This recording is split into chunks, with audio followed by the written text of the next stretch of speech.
Various objects for the decoration of a room should be so selected that no color or design shall be repeated. If you have a living flower, a painting of flowers is not allowable. If you are using a round kettle, the water pitcher should be angular. A cup with a black glaze should not be associated with a tea caddy of black lacquer. In placing a vase of an incense burner on the tokonoma, care should be taken not to put it in the exact center, lest it divide the space into equal halves. The pillar of the tokonoma should be of a different kind of wood from the other pillars, in order to break any suggestion of monotony in the room. Here again, the Japanese method of interior decoration differs from that of the Occident, where we see objects arrayed symmetrically on mantelpieces and elsewhere. In Western houses, we are often confronted with what appears to us useless reiteration. We find it trying to talk to a man while his full-length portrait stares at us from behind his back. We wonder which is real, he of the picture, or he who talks, and feel a curious conviction that one of them must be fraud. Many a time have we sat at a festive board contemplating, with a secret shock to our digestion, the representation of abundance on the dining room walls. Why these pictured victims of chase and sport, the elaborate carvings of fishes and fruit? Why the display of family plates reminding us of those who have dined and are dead? The simplicity of the tea room and its freedom from vulgarity make it truly a sanctuary from the vexations of the outer world. There and there alone one can consecrate himself to undisturbed adoration of the beautiful. In the 16th century, the tea room afforded a welcome respite from labor to the fierce warriors and statesmen engaged in the unification and reconstruction of Japan. In the 17th century, after the strict formalism of the Tokugawa rule had been developed, it offered the only opportunity possible for the free communion of artistic spirits. Before a great work of art, there was no distinction between daimyo, samurai, and commoner. Nowadays, industrialism is making true refinement more and more difficult all the world over. Do we not need the tea room more than ever? 5. Art appreciation. Have you heard the Taoist tale of the taming of the harp? Once, in the hoary ages of the ravine of Lungmen, stood a kiri tree, a veritable king of the forest. It reared its head to talk to the stars.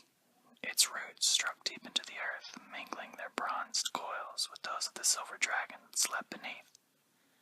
And it came to pass that a mighty wizard came, made of this tree a wondrous harp, whose stubborn spirit should be tamed but by the greatest of musicians.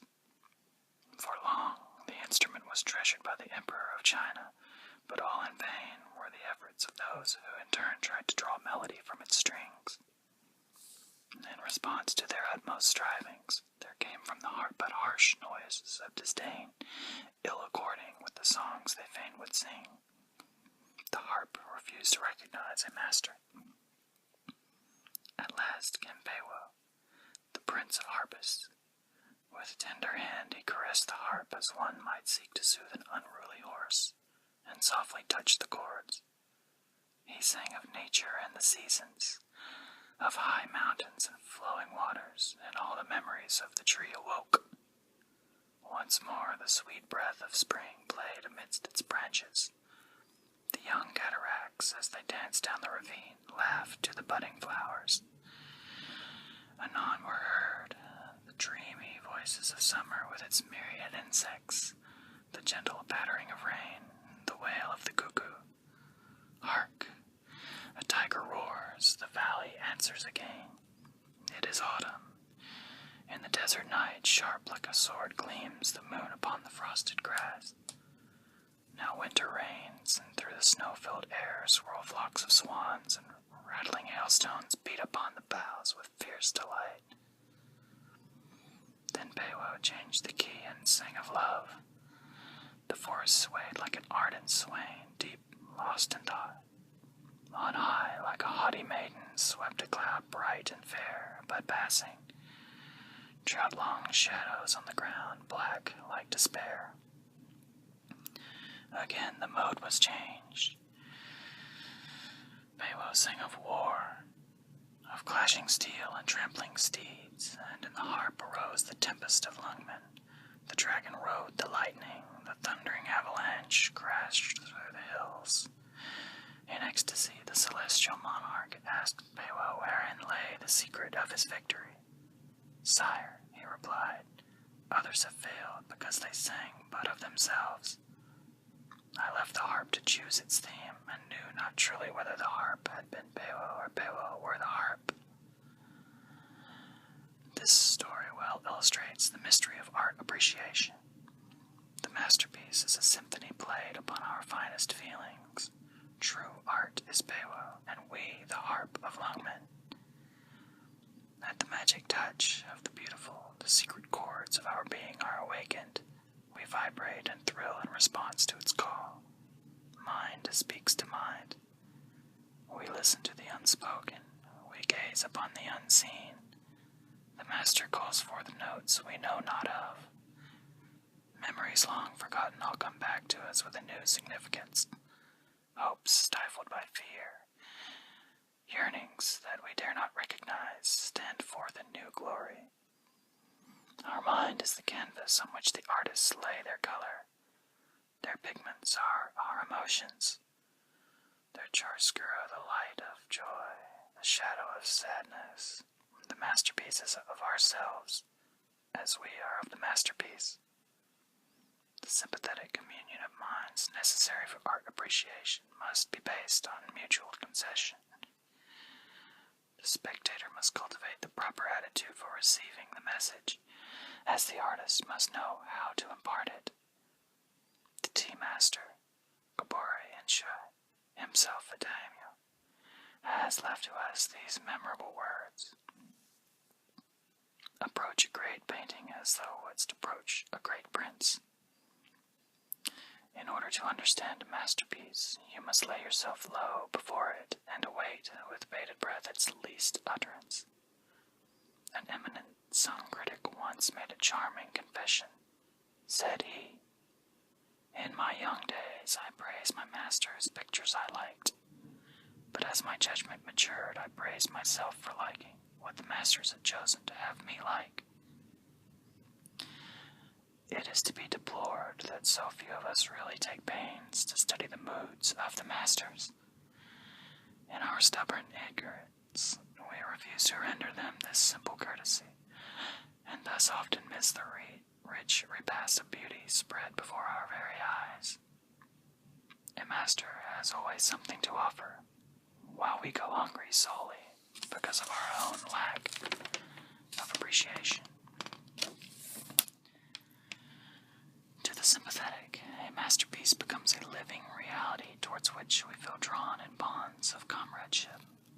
The masters are immortal, for their loves and fears live in us over and over again.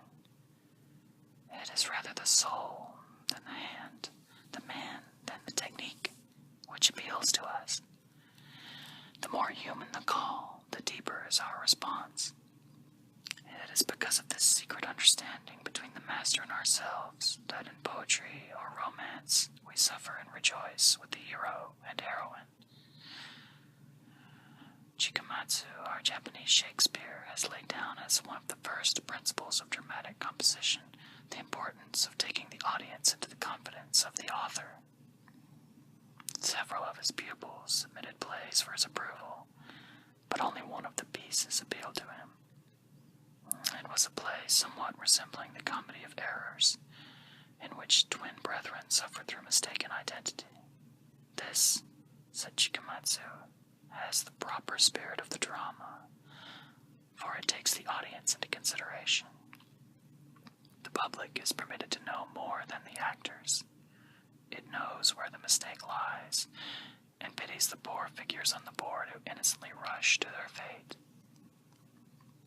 The great master masters, both of the East and the West, never forgot the value of suggestion as a means for taking the spectator into their confidence. Who can contemplate a masterpiece without being awed by the immense vista of thought presented to our consideration? How familiar and sympathetic are they all? How cold in contrast the modern commonplaces. In the former, we feel the warm outpouring of a man's heart. In the latter, only a formal salute. Engrossed in his technique, the modern rarely rises above himself. Like the musicians who vainly invoked the lute and harp, he sings only of himself. His works may be nearer science, but are further from humanity. We have an old saying in Japan that a woman cannot love a man who is truly vain, for there is no crevice in his heart for love to enter and fill up. In art, vanity is equally fatal to sympathetic feeling, whether on the part of the artist or the public. Nothing is more harrowing than the union of kindred spirits in art. At the moment of meeting, the art lover transcends himself. At once he is and is not. He catches a glimpse of infinity, but words cannot voice his delight, for the eye has no tongue. Freed from the fetters of matter, his spirit moves in the rhythm of things. It is thus that art becomes akin to religion and ennobles mankind. It is this which makes a masterpiece something sacred. In the old days, the veneration in which the Japanese held the work of the great artist was intense. The tea masters guarded their treasures with religious secrecy, and it was often necessary to open a whole series of boxes, one within another, before reaching the shrine itself. The silken wrapping within those soft folds lay the Holy of Holies. Rarely was the object exposed to view, and then only to the initiated. At the time when teaism was in the ascendancy, the Taiko's generals would be better satisfied with the present of a rare work of art than a large grant of territory as a reward of victory. Many of our favorite dramas are based on the loss and recovery of a noted masterpiece. For instance, in one play, The Palace of Lord Osakawa, in which was preserved the celebrated painting of Daruma by Cezanne, suddenly takes fire through the negligence of the samurai in charge. Resolved at all hazards to rescue the precious painting, he rushes into the burning building and seizes the kimono, only to find all means of exit cut off by the flames. Thinking only of the picture, he slashes open his body with his sword, wraps his torn sleeve about the Cezanne and plunges it into the gaping wound. The fire is at last extinguished. Among the smoking embers is found a half-consumed corpse, within which reposes the treasure, uninjured by the fire. Horrible as such tales are, they illustrate the great value that we set upon a masterpiece, as well as the devotion of a trusted samurai. We must remember, however, that art is of value only to the extent that it speaks to us. It might be a universal language if we ourselves were universal in our sympathies. Our finite nature, the power of tradition and conventionality, as well as our hereditary instincts, restrict the scope of our capacity for artistic enjoyment.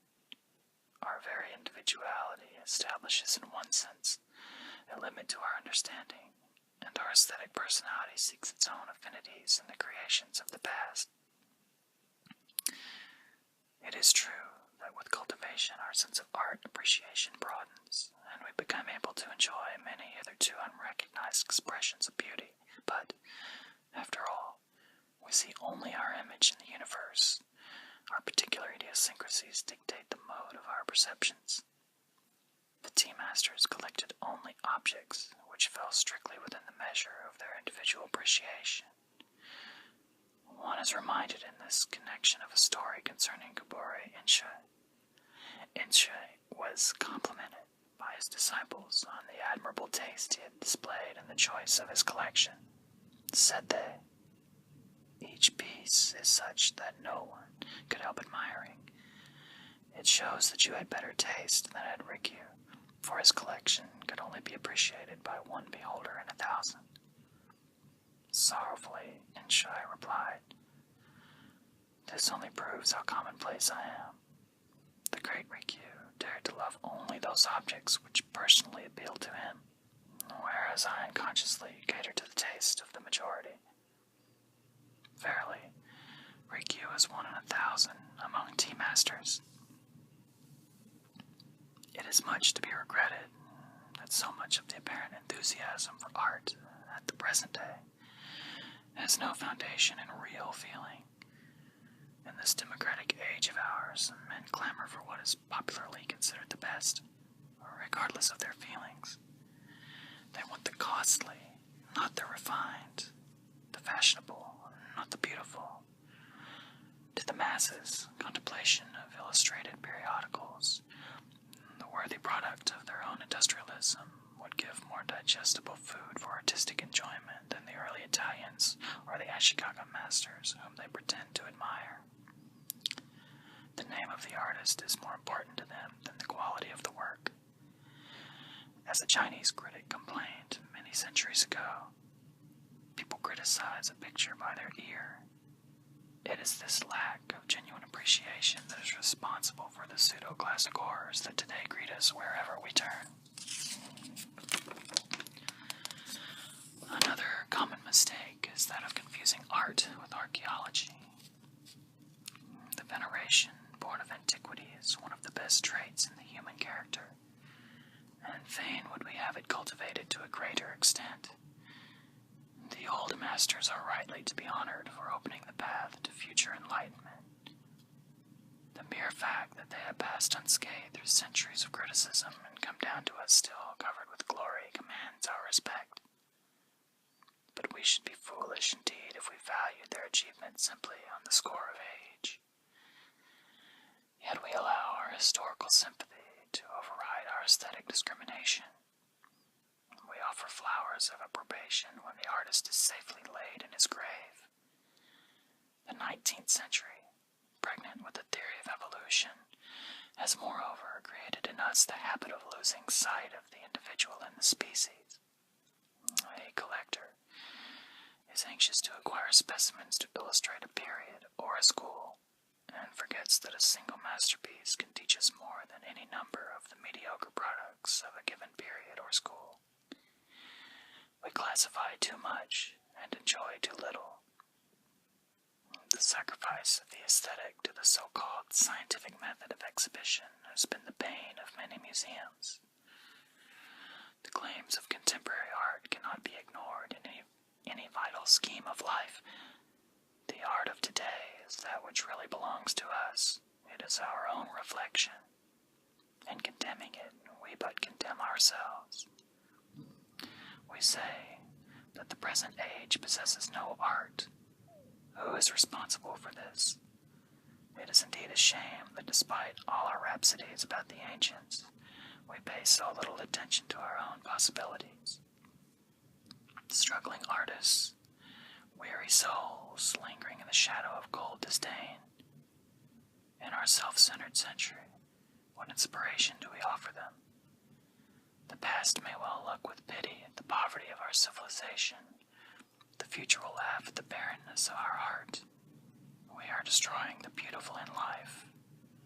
Would that some great wizard might from the stem of society shape a mighty harp whose strings would resound to the touch of genius. 6. Flowers. In the trembling gray of a spring dawn, when the birds were whispering in mysterious cadence among the trees, have you not felt that they were talking to their mates about the flowers? Surely with mankind, the appreciation of flowers must have been coupled with the poetry of love. Where better than in a flower, sweet in its unconsciousness, fragrant because of its silence, can we imagine the unfolding of a virgin soul?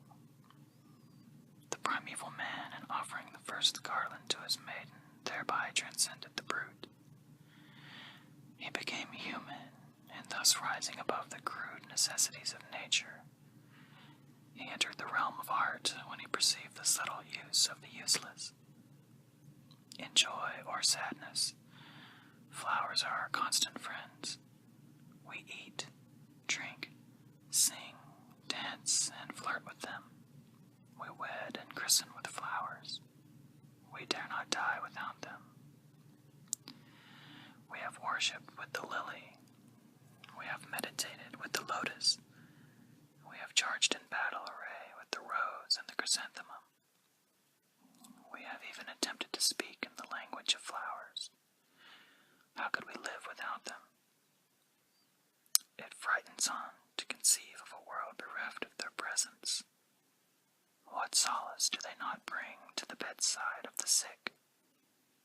What a light of bliss to the darkness of weary spirits. Their serene tenderness restores to us our waning confidence in the universe, even as the intent gaze of a beautiful child recalls our lost hopes. When we are laid low in the dust, it is they who linger in sorrow over our graves. Sad as it is, we cannot conceal the fact that in spite of our companionship with flowers, we have not risen very far above the brute. Scratch the sheepskin and the wolf within us will soon show its teeth. It has been said that a man at 10 is an animal, at 20 a lunatic, at 30 a failure, at 40 a fraud, and at 50 a criminal. Perhaps he becomes a criminal because he has never ceased to be an animal. Nothing is real to us but hunger, nothing sacred except our own desires. Shrine after shrine has crumbled before our eyes, but one altar is forever preserved, that whereon we burn incense to the supreme idol, ourselves. Our God is great, and money is his prophet. We devastate nature in order to make sacrifices to him. We boast that we have conquered matter and forget that it is matter that has enslaved us. What atrocities do we not perpetrate in the name of culture and refinement? Tell me, gentle flowers, teardrops of the stars, standing in the garden, nodding your heads to the bees as they sing of the dews and the sunbeams. Are you aware of the fearful doom that awaits you? Dream on, sway and frolic while you may in the gentle breezes of summer. Tomorrow a ruthless hand will close around your throats. You will be wrenched, torn asunder limb by limb, and borne away from your quiet homes. The wretch, she may be passing fair. She may say how lovely you are while her fingers are still moist with your blood. Tell me, will this be kindness? It may be your fate to be imprisoned in the hair of one whom you know to be heartless, or to be thrust into the buttonhole of one who would not dare to look you in the face were you a man. It may even be your lot to be confined in some narrow vessel with only stagnant water to quench the maddening thirst that warns of ebbing life. Flowers, if you were in the land of the Mikado, you might sometime meet a dread personage armed with scissors and a tiny saw. He would call himself a master of flowers. He would claim the rights of a doctor, and you would instinctively hate him, for you know a doctor always seeks to prolong the troubles of his victims. He would cut, bend, and twist you into those impossible positions which he thinks it proper that you should assume. He would contort your muscles and dislocate your bones like any osteopath. He would burn you with red-hot coals to stop your bleeding, and thrust wires into you to assist your circulation. He would diet you with salt, vinegar, alum, and sometimes vitriol. Boiling water would be poured on your feet when you seemed ready to faint. It would be his boast that he could keep your life within you for 2 or more weeks longer than would have been possible without his treatment. Would you not have preferred to have been killed at once when you were first captured? What were the crimes you must have committed during your past incarnation to warrant such punishment in this? wanton waste of flowers among Western communities is even more appalling than the way they are treated by Eastern flower masters. The number of flowers cut daily to adorn the ballrooms and banquet tables of Europe and America to be thrown away in the morrow must be something enormous. If strung together, they might garland a continent. Beside this utter carelessness of life, the guilt of the flower master becomes insignificant. He, at last, respects the economy of nature, selects his victims with careful foresight, and after death does honor to their remains. In the West, the display of flowers seems to be a part of the pageantry of wealth, the fancy of a moment.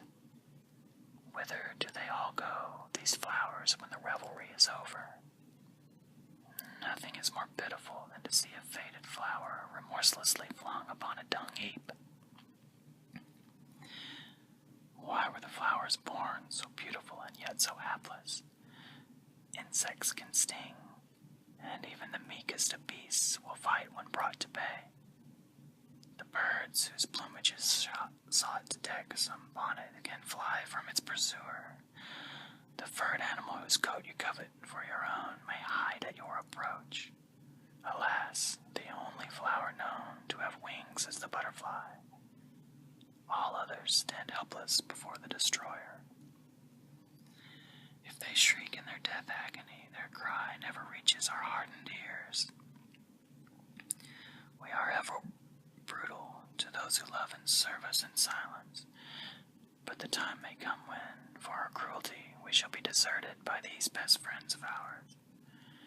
Have you not noticed that the wild flowers are becoming scarcer every year? It may be that their wise men have told them to depart till man becomes more human. Perhaps they have migrated to heaven.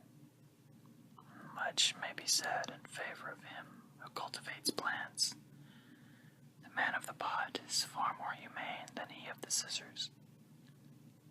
We watch with delight his concern about water and sunshine, his feuds with parasites, his horror of frosts, his anxiety when the buds come slowly, his rapture when the leaves attain their luster. In the East, the art of floriculture is a very ancient one, and the loves of a poet and his favorite plant have often been recorded in story and song. With the development of ceramics during the Tang and Song dynasties, we hear of wonderful receptacles made to hold plants, not pots, but jeweled palaces. A special attendant was detained to wait upon each flower and to wash its leaves with soft brushes made of rabbit hair. It has been written, Pingzi by Wanqiling, that the peony should be bathed by a handsome maiden in full costume, that a winter plum should be watered by a pale, slender monk. In Japan, one of the most popular of the No dances, the Hachinoki, composed during the Ashikaga period, is based upon the story of an impoverished knight who on a freezing night, in lack of fuel for a fire, cuts his cherished plants in order to entertain a wandering friar. The friar is in reality no other than Hojo Tokiyori, the Harun al-Rashid of our tales, and the sacrifice is not without its reward. This opera never fails to draw tears from a Tokyo audience even today. Great precautions were taken for the preservation of delicate blossoms. Emperor Hinsung of the Tang dynasty hung tiny golden bells on the branches in his garden to keep off the birds. It was who went off in the springtime with his court musicians to gladden the flowers with soft music. A quaint tablet, which tradition ascribes to Yoshitsune, the hero of our Arthurian legend, is still extant in one of the Japanese monasteries, Sumatera near Kobe. It is a notice put up for the protection of a certain wonderful plum tree, and appeals to us with the grim humor of a warlike age.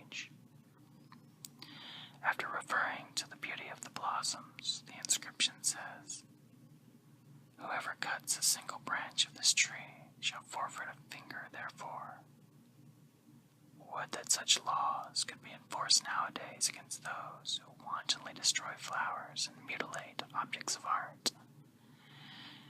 Yet even in the case of pot flowers, we are inclined to suspect the selfishness of man. Why take the plants from their homes and ask them to bloom amid strange surroundings? Is it not like asking the birds to sing and mate cooped up in cages? Who knows but that the orchids feel stifled by the artificial heat in your conservatories, and hopelessly long for a glimpse of their own southern skies? The ideal lover of flowers is he who visits them in their native haunts, like Zhou Yunming, all celebrated Chinese poets and philosophers, who sat before a broken bamboo fence and conversed with the wild chrysanthemum, or Lin Wuxing, losing himself among mysterious fragrance as he wandered in the twilight among the plum blossoms of the western lake. 'Tis said that Chalmers kept in a boat so that his dreams might mingle with those of the lotus. It was the same spirit which moved the Empress Kumyo, one of our most renowned Nara sovereigns, as she sang, "If I pluck thee, my hand will defile thee, O flower. Standing in the meadows as thou art, I offer thee to the Buddhas of the past, of the present, of the future. However, let us not be too sentimental. Let us be less luxurious, but more magnificent." Said Lao Tzu, "Heaven and earth are pitiless." Said Kopodaishi, "Flow, flow, flow, flow. The current of life is ever onward. Die, die, die, die. Death comes to all. Destruction faces us wherever we turn. Destruction below and above. Destruction behind and before. Change is the only eternal. Why not as welcome death as life? They are but counterparts, one of the other. The night and day of Brahma. Through the disintegration of the old, recreation becomes possible. We have worshipped death, the relentless goddess of mercy, under many different names. It was the shadow of the all-devouring that the Chibiras greeted in the fire. It is the icy purism of the sword soul before which Shinto Japan prostrates herself even today. The mystic fire consumes our weakness. The sacred sword cleaves the bondage of desire. From our ashes springs the phoenix of celestial hope. Out of the freedom comes a higher realization of manhood. Why not destroy flowers if thereby we can evolve new forms ennobling the world idea? We only ask them to join in our sacrifice to the beautiful. We shall atone for the deeds by consecrating ourselves to purity and simplicity. Thus reasoned the tea masters when they established the cult of flowers. Anyone acquainted with the ways of our tea and flower masters must have noticed the religious veneration with which they regard flowers. They do not cull at random, but carefully select each branch or spray with an eye to the artistic composition they have in mind. They would be ashamed should they chance to cut more than were absolutely necessary. It may be remarked in this connection that they always associate the leaves, if there be any, with the flower, for the object is to present the whole beauty of plant life. In this respect, as in many others, their methods differ from that pursued in Western countries. Here we are apt to see only the flower stems, heads, as it were, without body, stuck promiscuously into a vase. When a tea master has arranged a flower to his satisfaction, he will place it on the tokono, the place of honor in a Japanese room. Nothing else will be placed near it which might interfere with its effect, not even a painting, unless there be some special aesthetic reason for the combination.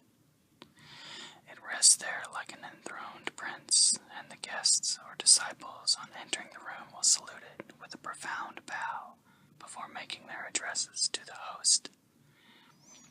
Drawings from masterpieces are made and published for the edification of amateurs. The amount of literature on the subject is quite voluminous. When the flower fades, the master tenderly consigns it to the river, or carefully buries it in the ground. Monuments are sometimes erected to their memory. The birth of the art of flower arrangement seems to be simultaneous with that of teaism in the 15th century.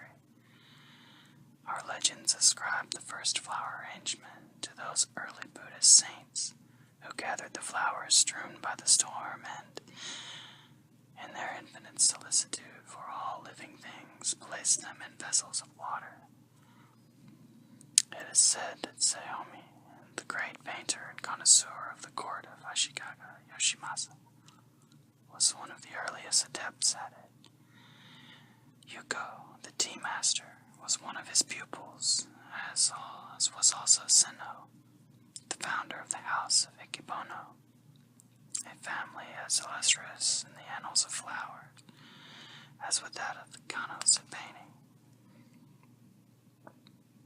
With the perfecting of the tea ritual under Rikyu in the latter part of the 16th century, flower arrangement also attains its full growth.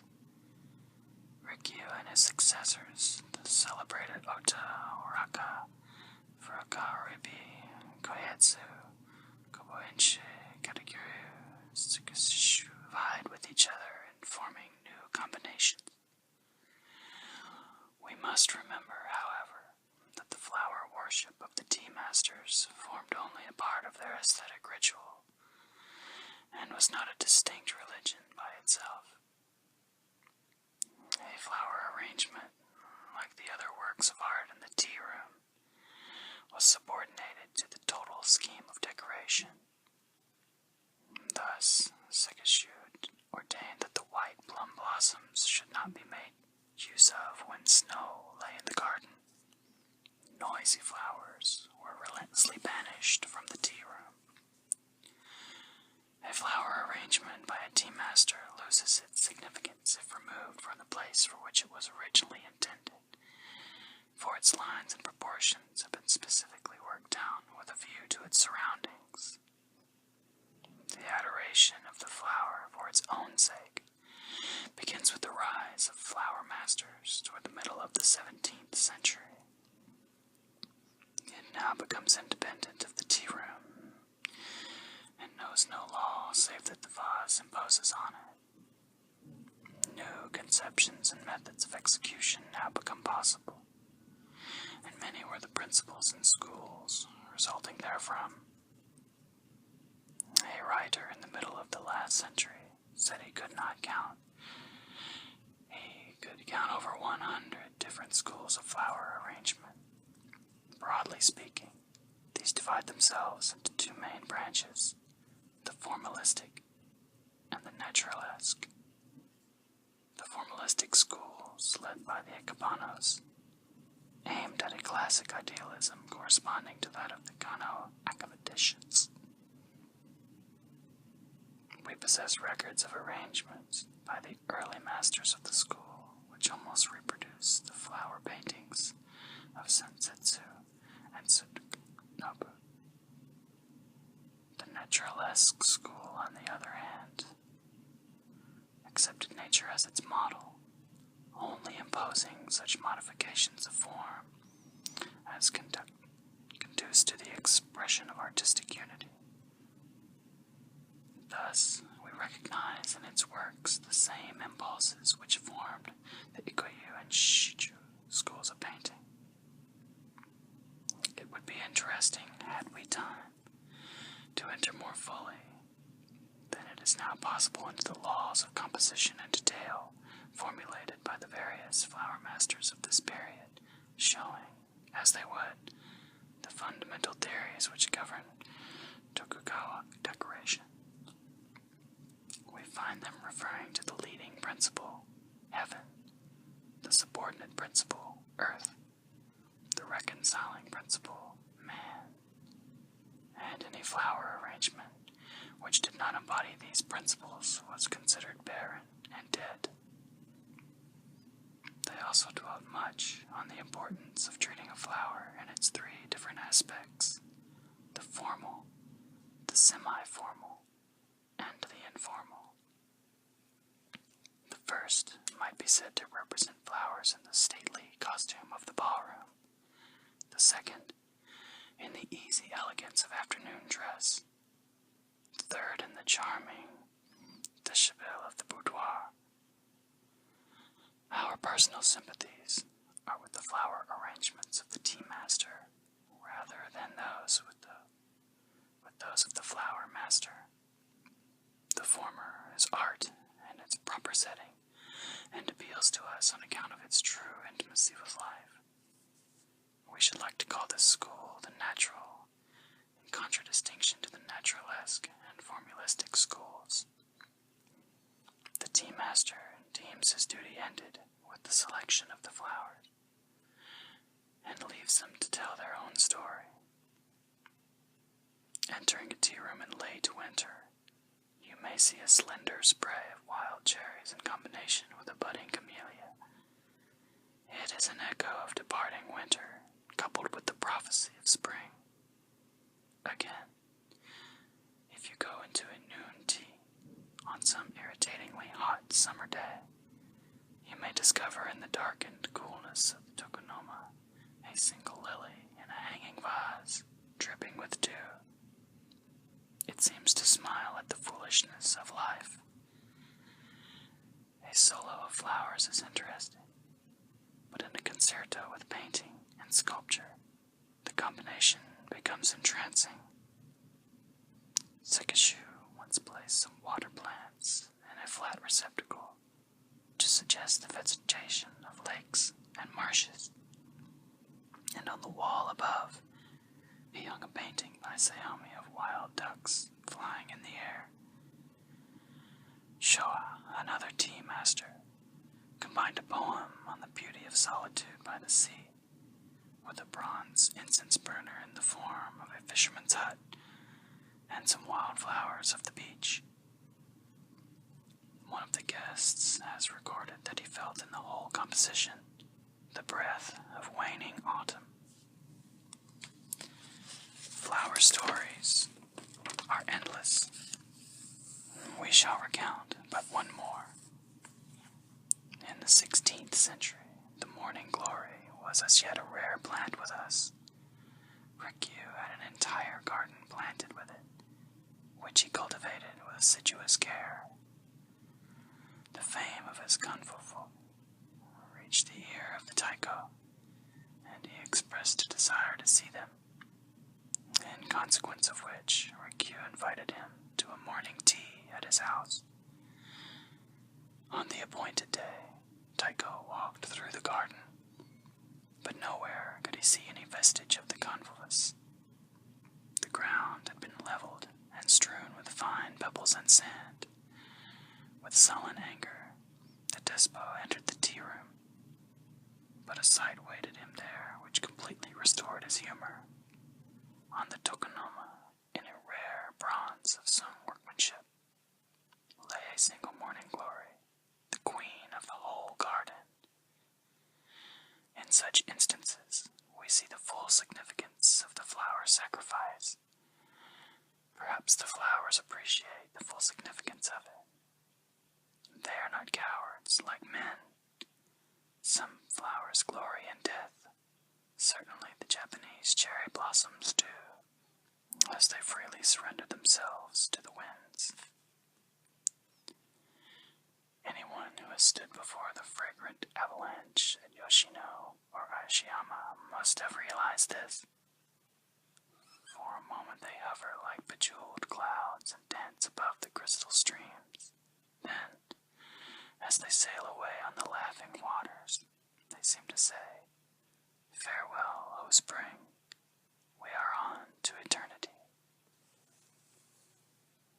7. Tea Masters. In religion, the future is behind us. In art, the present is the eternal. The tea masters held that real appreciation of art is only possible to those who make of it a living influence. Thus they sought to regulate their daily life by the high standard of refinement which obtained in the tea room. In all circumstances, serenity of mind should be maintained, and conversation should be conducted as never to mar the harmony of the surroundings. The cut and color of the dress, the poise of the body, and the manner of walking could all be made expressions of artistic personality. These were matters not to be lightly ignored, for until one has made himself beautiful, he has no right to approach beauty. Thus, the tea masters strove to be something more than the artist, art itself. It was the zen of aestheticism. Perfection is everywhere if we only choose to recognize it.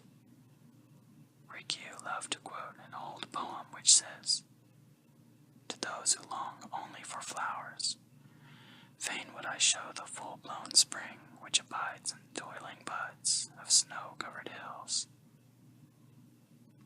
Manifold indeed have been the contributions of the tea masters to art. They completely revolutionized the classical architecture and interior decorations, and established the new style which we have described in the chapter of the tea room, a style to whose influence even the palaces and monasteries built after the 16th century have all been subject. The many-sided Goboro Ensei has left notable examples of his genius in the imperial villa of Katsura, the castles of Nagoya and Nijo, and the monastery of Koan. All the celebrated gardens of Japan were laid out by the tea masters. Our pottery would probably never have attained its high quality of excellence if the tea masters had not lent it to their inspiration. The manufacture of the utensils used in the tea ceremony, calling forth the utmost expenditure of ingenuity on the parts of our ceramicists. The 7 kilns of Insha are well known to all students of Japanese pottery. Many of our textile fabrics bear the names of tea masters who conceived their color or design. It is impossible, indeed, to find any department of art in which the tea masters have not left marks of their genius. In painting and lacquer, it seems almost superfluous to mention the immense services they have rendered. One of the greatest schools of painting owes its origin to the tea master Honami Goetsu, famed also as a lacquer artist and potter. Beside his works, the splendid creation of his grandson Koho, and of his great nephews Goran and Kenzan, almost fall into the shade. The whole Goran school, as it is generally designated, is an expression of teaism. In the broad lines of the school, we seem to find the vitality of nature herself. Great as has been the influence of the tea masters in the field of art, it is as nothing compared to that which they have exerted on the conduct of life, not only in the usages of polite society, but also in the arrangement of all our domestic details do we feel the presence of the tea masters. Many of our delicate dishes, as well as our way of serving food, are their inventions.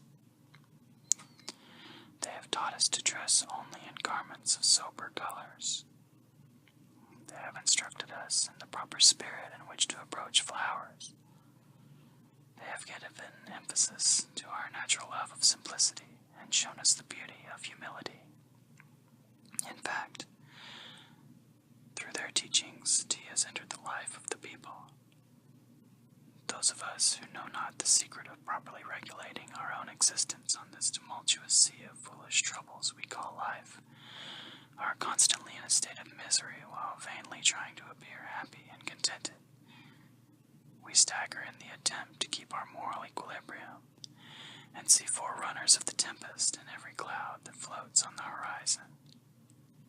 Yet there is joy and beauty in the roll of billows as they sweep outward toward eternity. Why not enter into their spirit, or like Lietze, ride upon the hurricane itself? He only who has lived with the beautiful can die beautifully. The last moments of the great tea masters were as full of exquisite refinement as had been their lives, seeking always to be in harmony with the great rhythm of the universe. They were ever prepared to enter the unknown.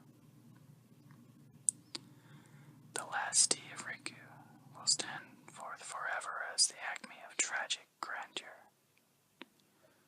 Long had been the friendship between Riku and Taiko Hideyoshi, and high the estimation of which the great warrior held the tea master.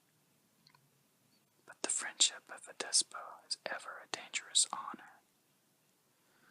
It was an age rife with treachery, and men trusted not even their nearest kin. Riku was no servile courtier, and had often dared to differ in argument with his fierce patron. Taking advantage of the coldness which had for some time existed between the Taiko and Riku, the enemies of the latter accused him of being implicated in a conspiracy to poison the despot.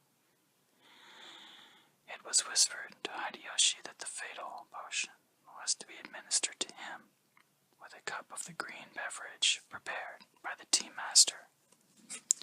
With Hideyoshi, suspicion was sufficient ground for instant execution, and there was no appeal from the will of the angry ruler. One privilege alone was granted to the condemned, the honor of dying by his own hand. On the day destined for his self-immolation, Riku invited his chief disciples to a last tea ceremony. Mournfully, at the appointed time, the guests met at the portico. As they look into the garden path, the trees seem to shudder, and in the rustling of their leaves are heard the whispers of homeless ghosts. Like solemn sentinels before the gates of Hades stand the gray stone lanterns. A wave of rare incense is wafted from the tea room. It is the summons which bids the guests to enter. One by one they advance and take their places. In the tokonoma hangs a kekema, a wonderful writing by an ancient monk dealing with the evanescence of all earthly things. The singing kettle, as it boils over the brazier, sounds like some cicada pouring forth his woes to departing summer. Soon the host enters the room. Each in turn is served with a tea, and each in turn silently drains his cup. The host last of all. According to established etiquette, the chief guest now asks permission to examine the tea equipage. Riku places the various articles before them with the kekemono.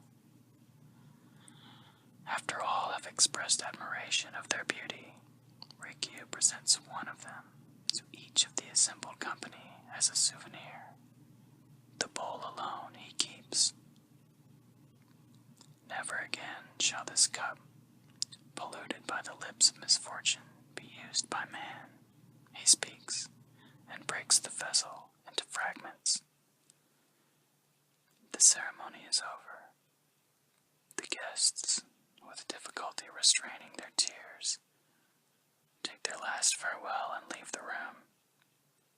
One only, the nearest and dearest, is requested to remain and witness the end. Riku then removes his tea gown and carefully folds it upon the mat, thereby disclosing the immaculate white death robe which it had hitherto concealed.